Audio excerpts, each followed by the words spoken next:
it's me, Miss Pat, and it's still summertime and we're still outside. This is so exciting. In fact, I have amazing good news for you. We are going to be able to read you a story every week throughout the summer. So from now until the end of August, I'm going to read you stories every single week. I'm so grateful to the people at the Four County Community Foundation because they're providing support for that. So now we're able to read you the stories. We're going to read these and a whole bunch more. Can't wait. We're going to start today with a story about my friend Farmer Will. I have a grandson named Will, and that's why I liked this story. I can't wait to see what happens.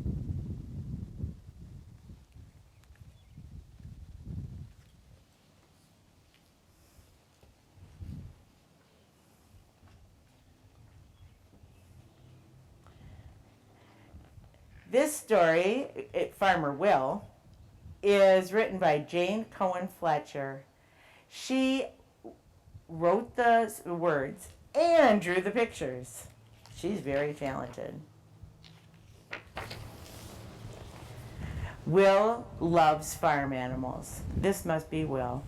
He loves to look at them in books. He loves to say neigh, moo, ba, and wink.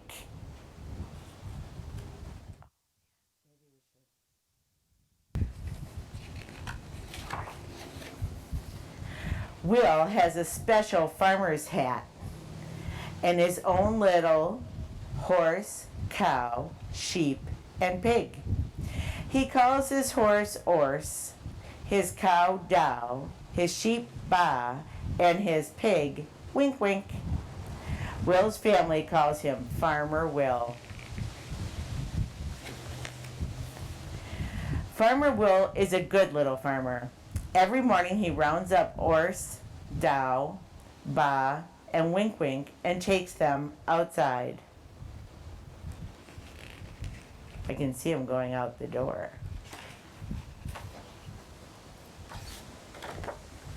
So they can stretch out. Whoa, wait, what happened?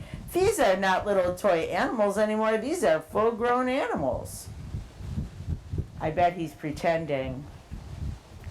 I love pretending. Then Farmer Will feeds them. Oh, I can see he's giving them some crackers.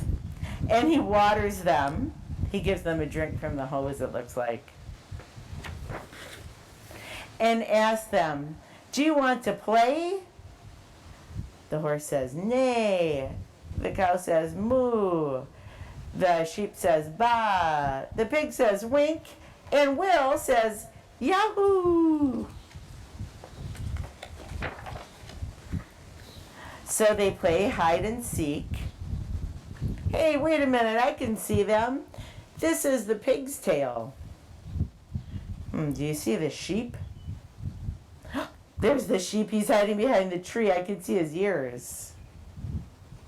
I see a cow tail. He's behind the blankets on the line. But I don't see the horse. There he is. I saw him. He has a hat on.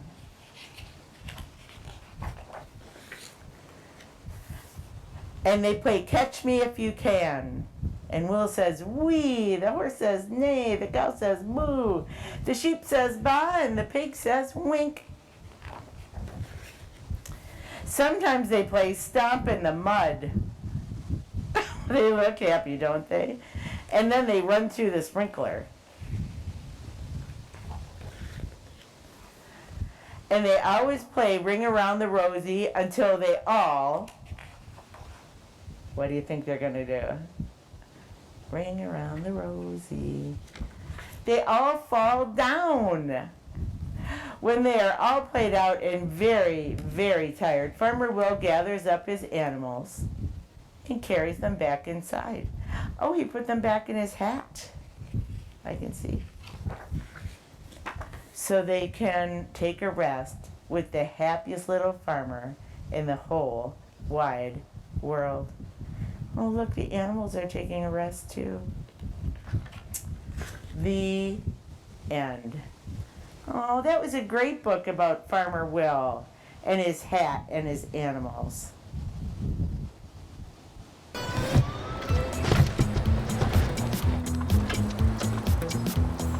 It's a short ride from your neighborhood to your naturehood. To find a neighborhood park or green space near you, visit discovertheforest.org.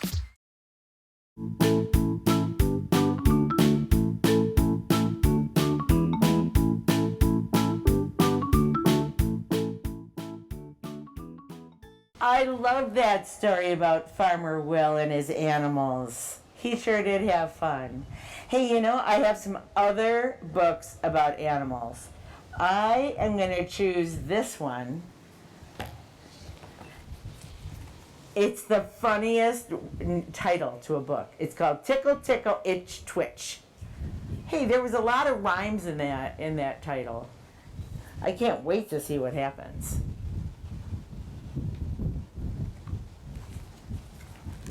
Let's see.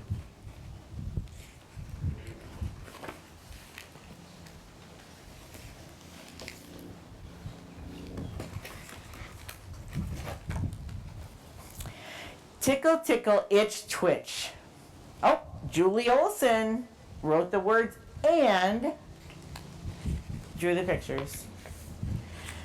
Tickle, tickle, itch, twitch. Hey, it looks like this story might be about a mouse and a feather. Oh, look at the mouse is flying with a feather. Gus loved lazy summer days. Me too, I like them. Picking daisies, sleeping in the shade, watching the clouds go by.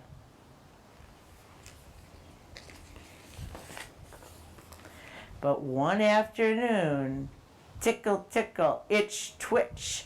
Oh, look at Gus's face. Got it scratching my back, yelled Gus. You can see how big his words are. He really means it. Gus grabbed a stick and he reached back to scratch. And... oh! This is terrible news! Hiss! Yikes! Screamed Gus. And he ran away. It wasn't a stick at all. It was a snake. That must have been so scary. Gus ran lickety-spit to a spiky bush and backed up against it. And... oh, I wonder what happens. Ping! Yow! Gus hopped into the other direction. Oh no, it wasn't a bush at all. Look what it was. It was a porcupine. Oh man, poor Gus. He has a lot of work to do just to have an itchy back. Whew, he sighed, but then, tickle, tickle, itch, twitch. Oh, I know what's causing that. Oh no, gotta scratch my back, yelled Gus.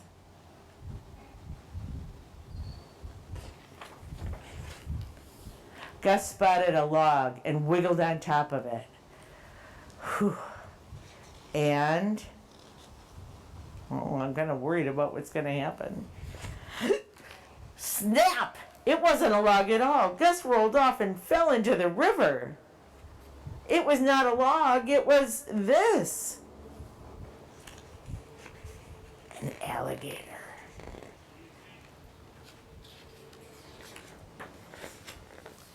He pulled himself out of the water and collapsed. I don't think I can take this anymore.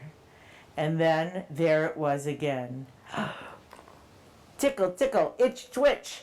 Gotta scratch my back, yelled Gus. Oh, look, all his animal friends are following him. Gus looked around for something to scratch the itch, and when, oh no, Gus ran for his life. Oh, I wonder what it was. until he could run no more. I'm going to get poked, bit, eaten, but I've never,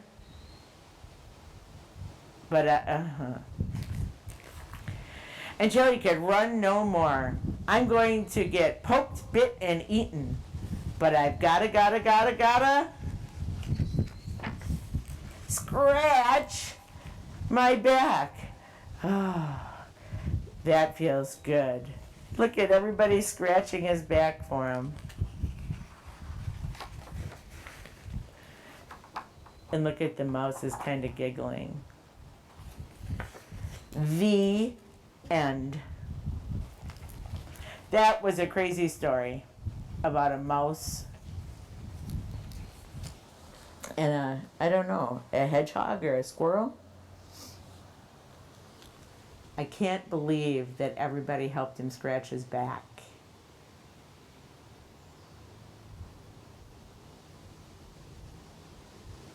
This story was all about a squirrel that was trying to get his back scratched. But I have a story about another animal. This animal has a really long neck and lives in the zoo. It's a giraffe. And it says, the name of the story is Neck and Neck. And Elise Parsley wrote this book. I bet this is going to be a book about a very long neck. Let's see what's happening here.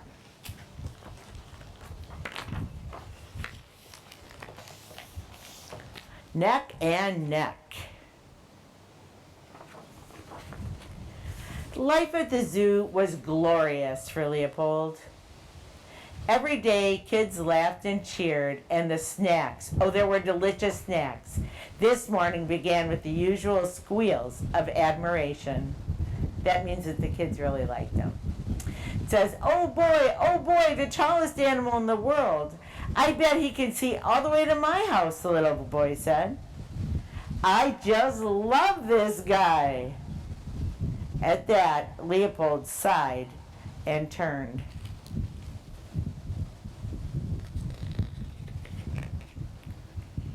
Sorry. Having trouble turning the page in the windy day. And gasped at a gleaming smile bobbing beside him. He did not expect that, I don't think. It's just like the real thing, only better. Leopold heard giggles. This giraffe is so cheerful. Leopold says, well, sheesh, I can be cheerful too. And Leopold grinned. It zooms and bounces, said the kid.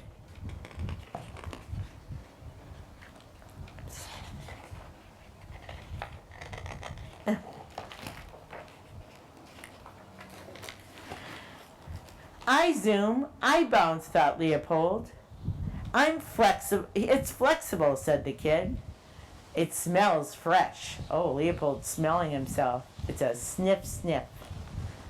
And I don't have to keep feeding this giraffe. Leopold glanced at the snack dispenser. Rats, he said.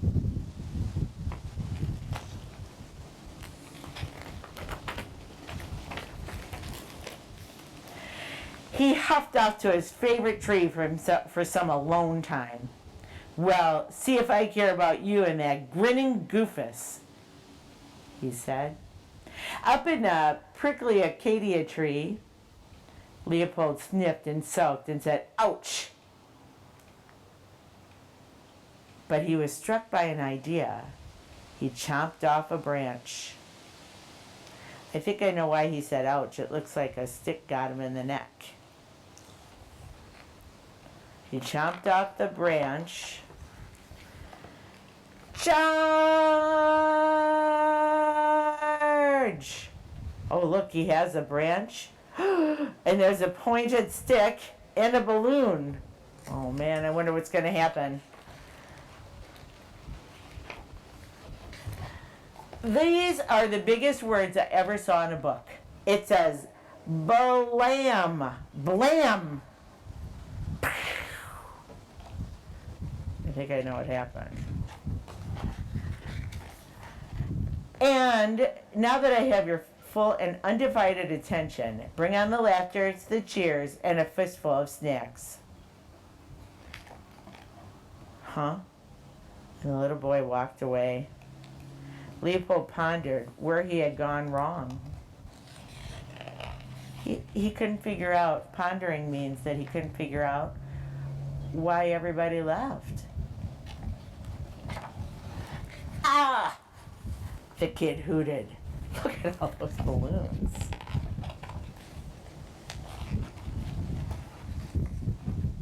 He hooted and danced and tripped, and Leopold watched as a dozen scrawny necks drifted up, up, up.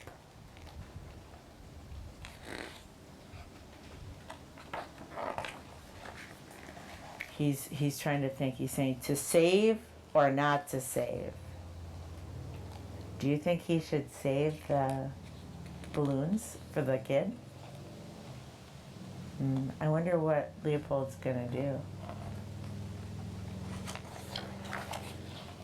Not to save. Oh, look, he has a very mean-looking face. Leopold alone would be adored. Right?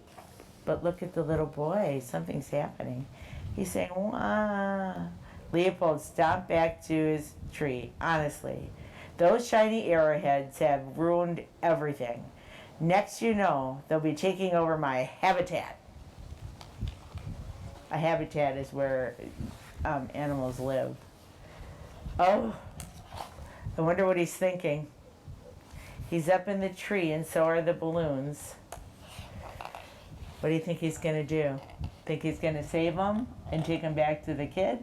Or do you think he's going to leave them up in the tree? Let's see.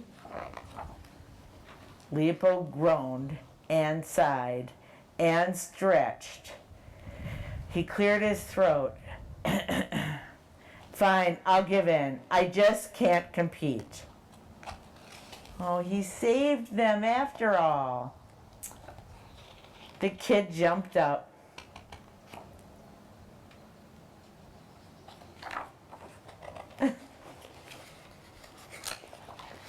You did it, he squealed. You saved them. You used your real-life, fuzzy, smelly, long neck, and you saved them. There was laughter. There was cheering. And the snacks. Those snacks tasted better than ever. The end. Oh, Leopold did the right thing in the end and helped his friend. It's a great story. It says, this battle between balloon and beast is neck and neck. Well, Leopold did the right thing and he helped his friend. That was really, that was the best part of the whole story, I think. I wonder what part you liked the most. Well, I have one more story to read you this week. This one is about an animal that you probably have seen on TV. It's the cat and the hat. The cat is an animal as well. But he has something very important to say. He is saying that he can read with his eyes shut. What? Nobody can read with their eyes shut. And you know who wrote this? Dr. Seuss. Dr. Seuss is a great writer. He illustrated his work as well. Let's see if he can really read with his eyes shut. If I read with my eyes shut, I wouldn't be able to see anything. I couldn't read at all. So I want to see how he does it.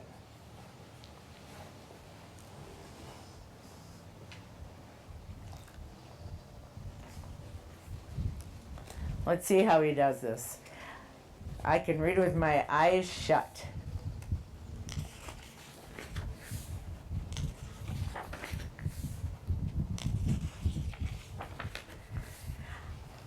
This is the Cat in the Hat is talking. He says, I can read in red, I can read in blue, and I can read in pickle color too. I can read in bed, and in purple, and in brown. I can read in a circle and upside down. That's pretty impressive. I don't think I could read upside down. I can read with my left eye, and I can read with my right. I can read the word Mississippi with my eyes shut tight.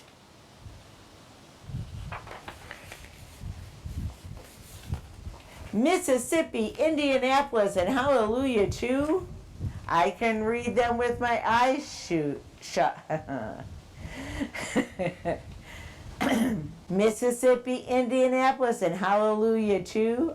I can read them with my eyes shut. And that is very hard to do. I would imagine. But it's bad for my hat. Whoa. And it makes my eyebrows get red hot. So, reading with my eyes shut, I don't do an awful lot. This hat did take it. And when I keep them open, I can read with much more speed. You have to be a speedy reader because there's so much to read.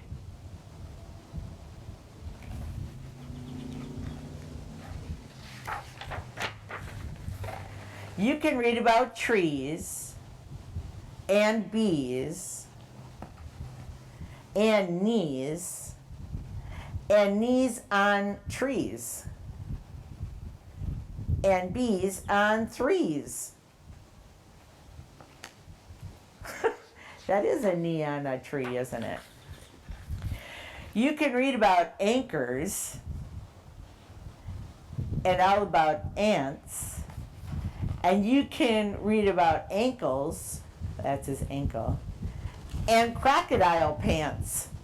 Oh man, I never saw a crocodile with pants. You can read about hoses and how to smell roses and what you should do about owls on noses. Oh my word, an owl on a nose. Did an owl ever land on your nose?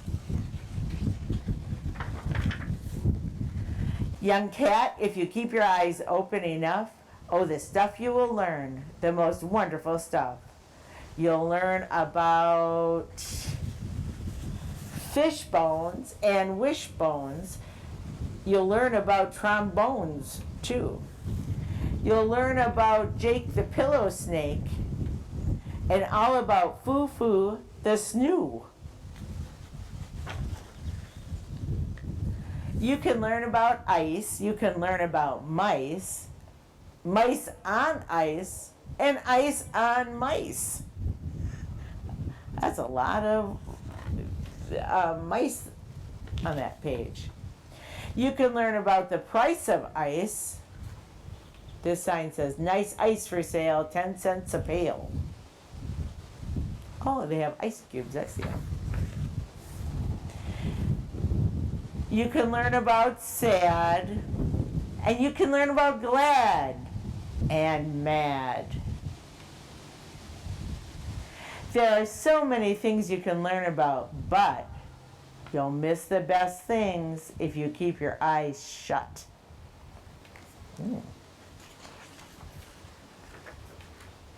The more you read, the more things you'll know, the more you will learn, the more places you'll go. When you go to school, you do a lot of learning. And you do a lot of learning at your home, don't you? You learn to read music and play a hutzut. That must be that. If you keep your eyes open, but not with them shut.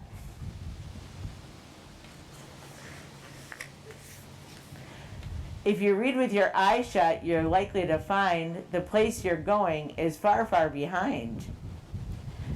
These signs all tell you different places, Dallas and San Diego and Wabash, and the road is closed. So that's why I tell you to keep your eyes wide, keep them wide open, at least on one side. The end. That's important advice.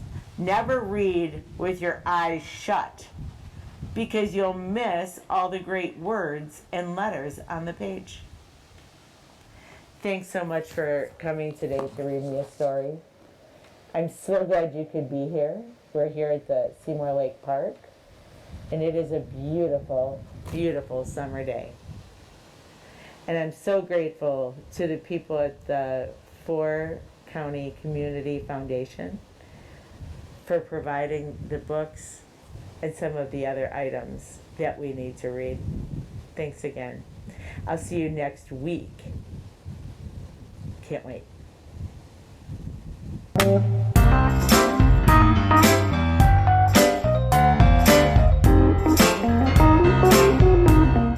Catch us anytime on YouTube. Go to Oxford Community Television YouTube.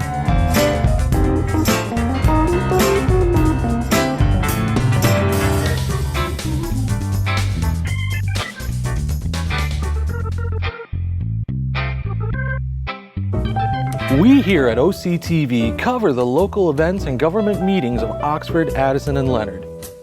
We also produce and edit programs for you viewers out there. With the leadership of our station manager, Bill Service, we have been a very successful team, winning awards from the state of Michigan for Best Electronic Media, giving attention to our local veterans. We also won awards for excellence in directing and educational programs. With the help of our great new equipment and our technical directors, we write, produce, and broadcast our local news for you. Without our production manager, Terry Stiles, our channel and station wouldn't be the well-oiled machine it is today. She coordinates the editing assignments and shoot schedule with our editors and camera people. OCTV and its communities make a great team.